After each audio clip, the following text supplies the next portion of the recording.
Packed chambers today as the San Diego City Council hears arguments for and against a storage facility for the homeless. They've had to be very crafty about how they get our attention, how they separate themselves from one another. The race for the 49th District heats up as a dozen or so candidates vie for outgoing Congressman Darrell Issa's seat. We need all of the robots we can get, plus all the workers working in order to have economic growth. Plus, they're in our homes, factories, and warehouses. Why not construction sites? KPBS Evening Edition starts right now.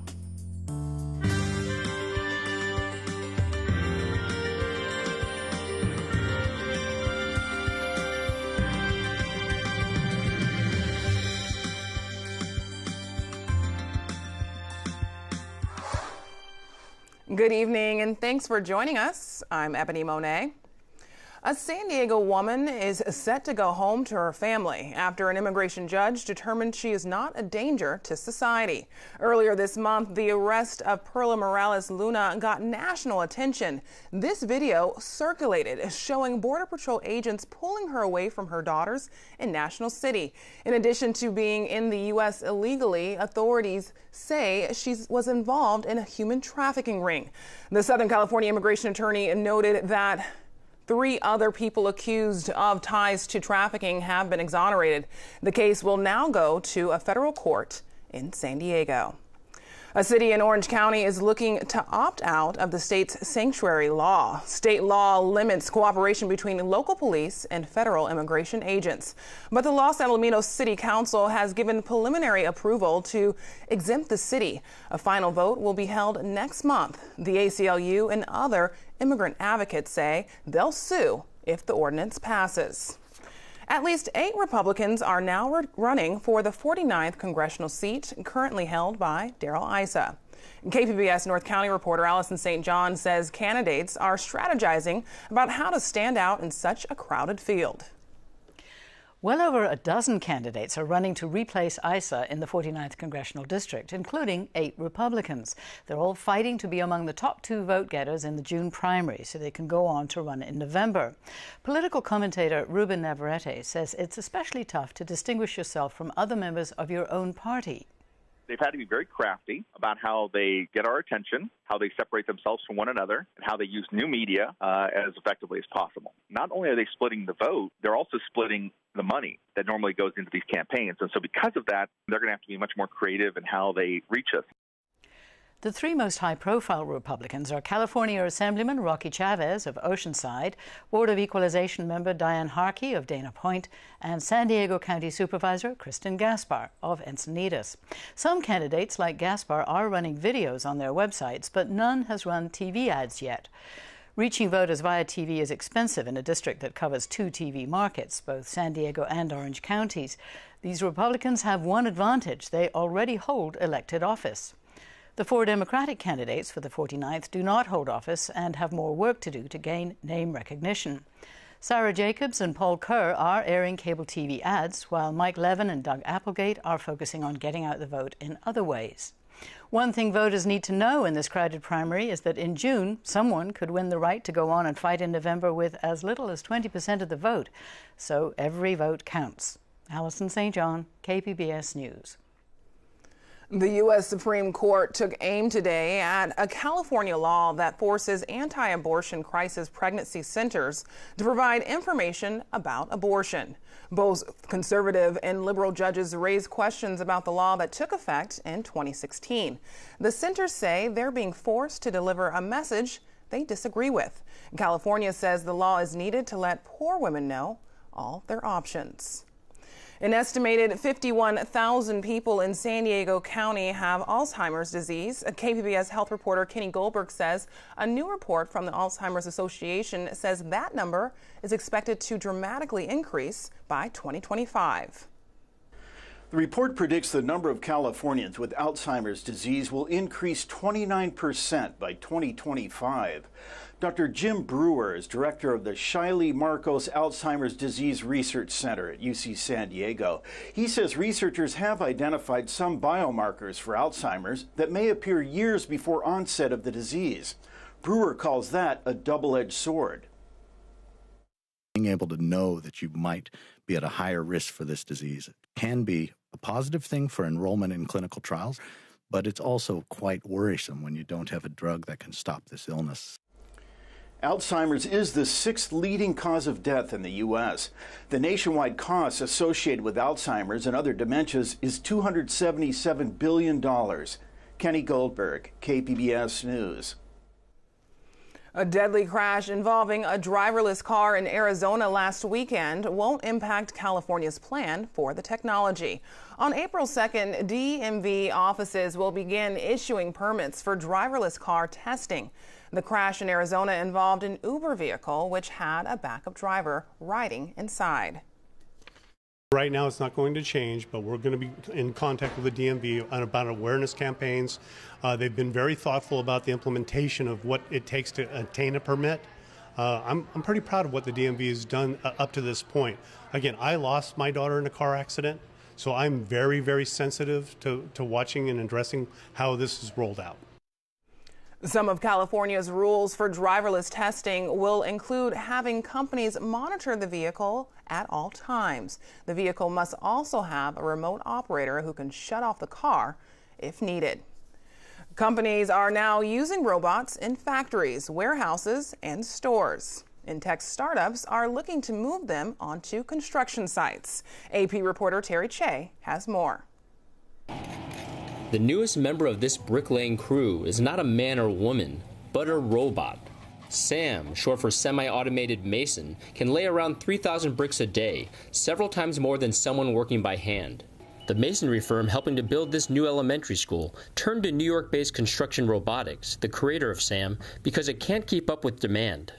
The drive behind this was to look at some technology to be able to allow me to do more volume and keep my current customers happy by doing more of their work, because right now I have to tell them no because we're at capacity. Built Robotics is developing technology that allows heavy construction vehicles like this compact track loader to drive themselves. The San Francisco startup was founded by Noah Reedy Campbell, a former Google engineer who grew up working in his dad's construction business.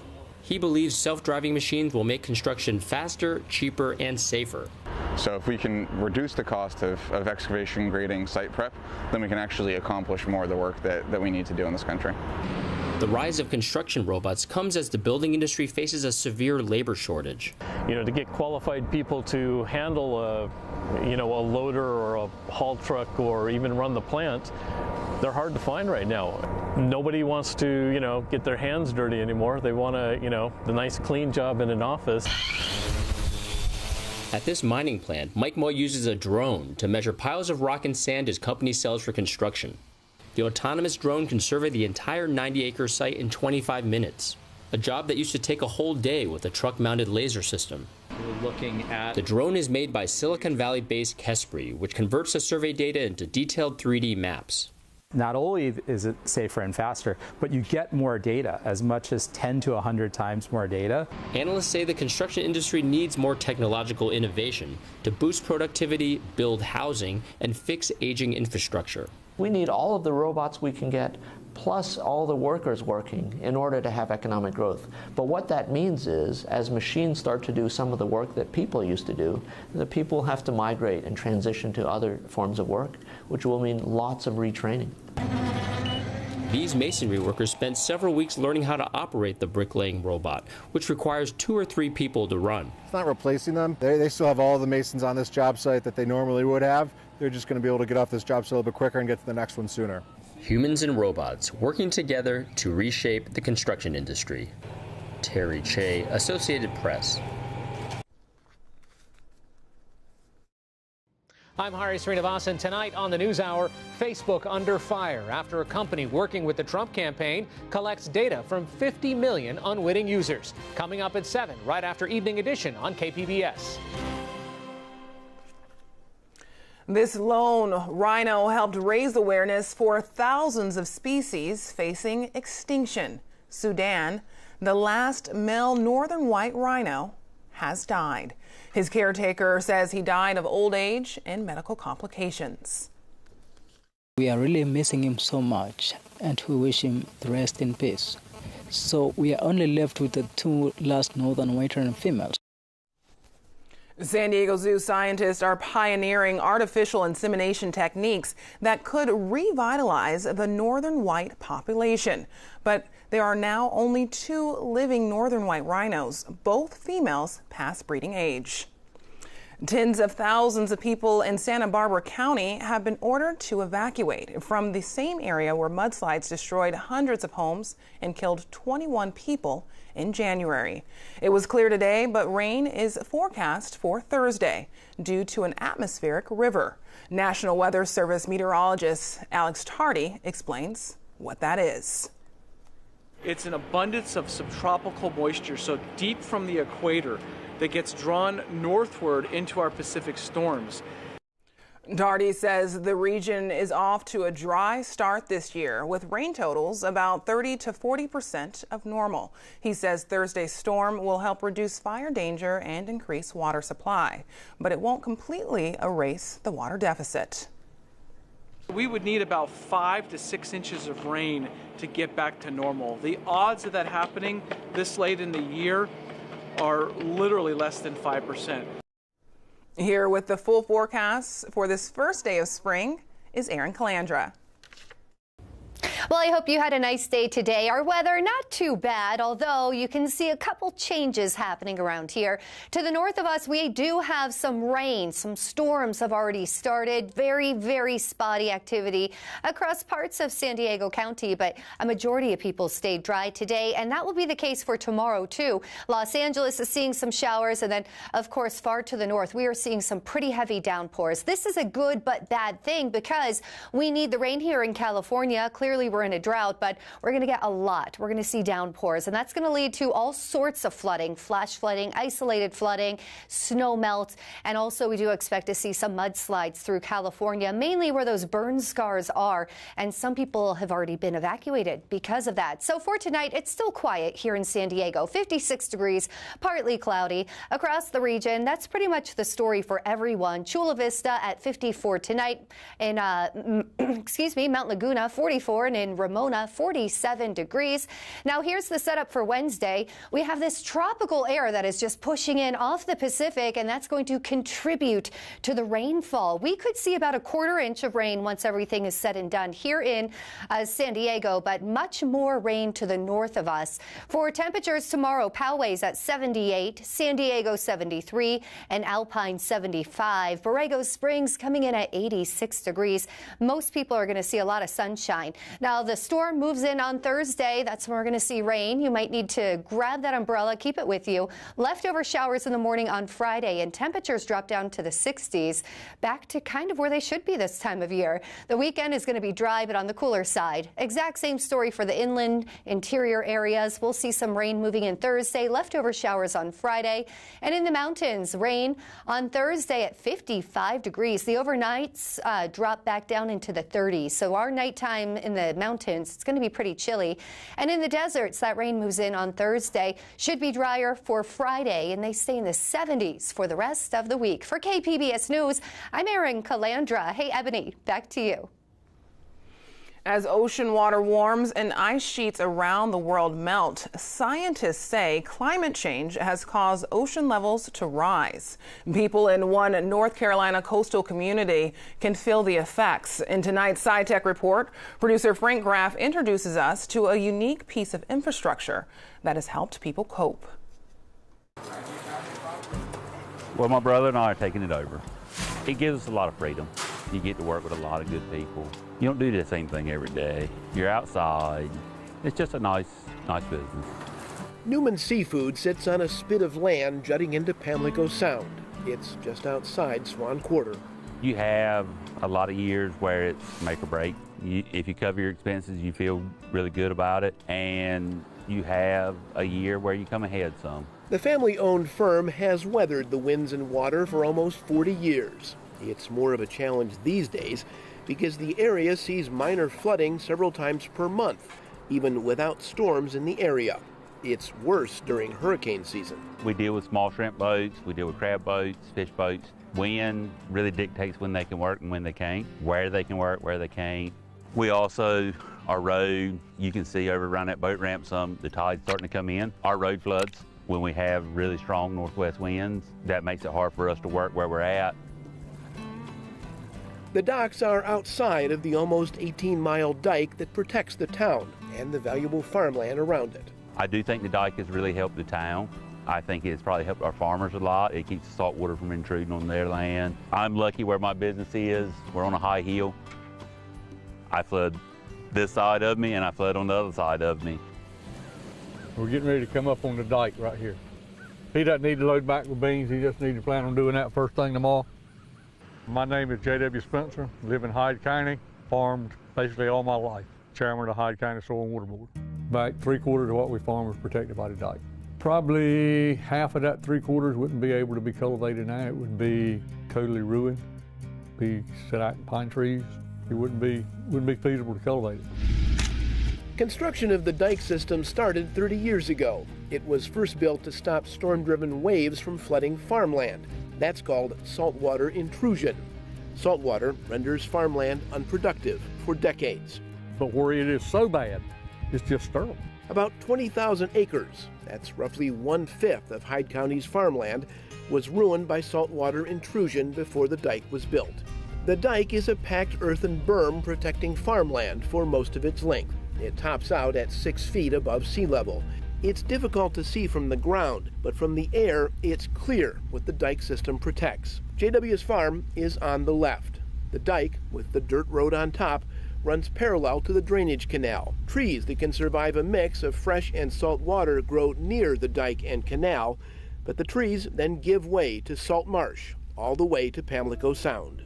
That floodgate is on hinges on the top. There are 7 floodgates like this along the system. The gates sit at the end of canals that drain stormwater from farm fields. Okay, when you get a rain, it opens that gate up because the pressure gets higher on the inside. The pressure opens the gate up and lets the water flow out. When it gets even, the gates shut. And then when the tide comes up, they stay shut and don't let the salt water flow in. Throughout the town of Swan Quarter, the dike is a steel and concrete wall. There's a reminder at Pat's service station of how high floodwaters reached before the dike. Dennis of 99. 2 weeks later, we had Floyd, and that was in 99. And then in 2003, we had Isabel. The dike has worked. It's saved me 4 or 5 times. It's absolutely key to protecting the tax base and the agricultural land and personal property value here in Swan Quarter. But now, residents living and working on both sides of the dike say the system is holding back more than just storm surge. Minor flooding is common. You've got sea level rise. Low tides are higher than they used to be. High tides are higher than they used to be, and normal is higher. I'd say 3 to 4 inches higher. Normal is 3 to 4 inches higher than it was 15 years ago. Sea level rise is a real concern because most of Hyde County lies in the 100-year floodplain. It's just 3 feet above sea level. A report from the Union of Concerned Scientists shows the potential ranges of sea level rise, and at higher levels, the dike system would be overwhelmed. But as the sea level rises, that nuisance is going to occur 100, 150, 200 times a year. In the near term, just 15 years from now in 2030, many of the coastal towns are going to be seeing upwards of 100 tidal floodings a year, and that's just with the tide. You don't need a storm. According to the experts, 100 years from now, Hyde County's going to be underwater. And ain't no way. That's not going to happen. I don't know. If we don't do some things like this dike project, we can protect it. Moving forward, there'll need to be plans to update and augment the function of the dike here. We're water dependent. The boats have to be able to pull up to my dock to unload. If they can't do that, we just can't. I can't load it from here onto a truck to take it in town to work with. You can find more stories like that one on SciTech Now, Sunday nights at 5:30 here on KPBS. A Seattle artist has reinvented his work after reconnecting to his roots. Juan Alonzo Rodriguez moved to Seattle from Miami more than 35 years ago. As KCTS producer Layla Cosme shows us, his memories of his colorful childhood in Cuba have inspired his work.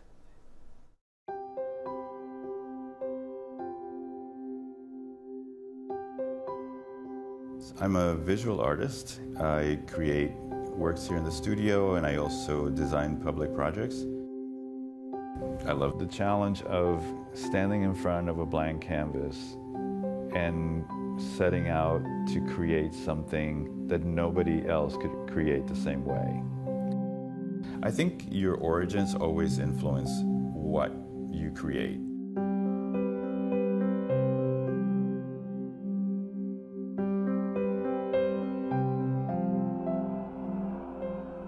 My family was from Havana. When the revolution started, most Cubans were happy about it. But what happened was that the government started nationalizing companies. My family had a wrought iron company. All of a sudden, this place that was this family-grown business was no longer theirs. Human rights and just basic rights like freedom of speech, freedom of the press, freedom of assembly, all those things were being taken away. So I think that that was the catalyst for my father saying, like, we don't know what's going to happen next. I think you have this opportunity to leave, and I think you should leave with your uncle. So at the time that he told me this, I was 8 years old. I lost my mom at a very early age, and then losing my father, because really after I left, I had very little contact with him and I never saw him again. I came to the United States in 1966 with my father's brother and his wife. I think it's pretty natural for immigrants to hold on to memories of their childhood. Part of it is who we are, and just retaining some sort of identity that is recognizable even if it's just to ourselves. One of the first things that inspired me was the house that my family built on the beach. The railing around the house was always a source of inspiration. For the longest time I had it in mind, and in 2011, right before going back to Cuba for the first time, I was asked to do some work for Chief Sealth High School in West Seattle. It was a tribute to being inspired by those memories. And in 2011, after restrictions had been loosened up a little bit, I decided that I was finally emotionally ready to return to Cuba. So I took photographs of the homes where I had lived in. I went into the first home in Havana, and I just went around from room to room taking photographs. I recalled that the furniture in the living room was the same exact furniture that had been there when I was a kid. I think the hardest part of me going through that house was when I got to my parents' bedroom. If your origins are traumatic, it tends to make a bigger impact. Painting is this release, and it's also a meditation. And I just love every bit of it, from mixing colors to picking the right brush. When you have memories that are from your childhood, I think you tend to see things in a very glossy way. It was very cathartic to go back and see these places in person. All these wonderful memories that I had of the house at the beach. The reality was really, really sad because it was so run down. For a long time, all my work had a gloss finish on it. After I came back, I didn't feel compelled to necessarily have that glossy finish. In fact, I've been making work based on pattern, and some of it inspired by the architecture that I saw after that. I create a lot of work that's very precise and meticulous. And sometimes after I'm done with a series of work like that, I need to let things go, like kind of shake it up. Cuba is always on my mind when I'm creating. So this painting that I'm working on is part of the Carnival series, part of the Muñecones, which were these big papier-mâché dolls that really scared me when I was a little kid, but fascinate me now. And before, I was trying to create work that really resembled something that I had seen. And now, these are just from my imagination. It's interesting to think about whether I consider myself a Cuban artist or an American artist. I think of myself as both, and it's kind of more up to other people to decide how they want to see me at this point.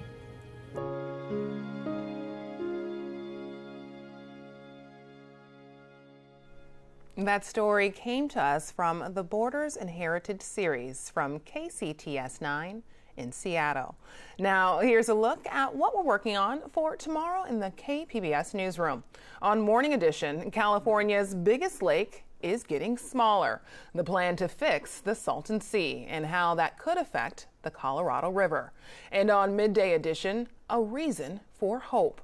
The bond between members of San Diego's homeless chorus and their new documentary. That's tomorrow on KPBS Radio. You can find tonight's stories on our website, kpbs.org/evening edition. Thanks for joining us. Have a great night.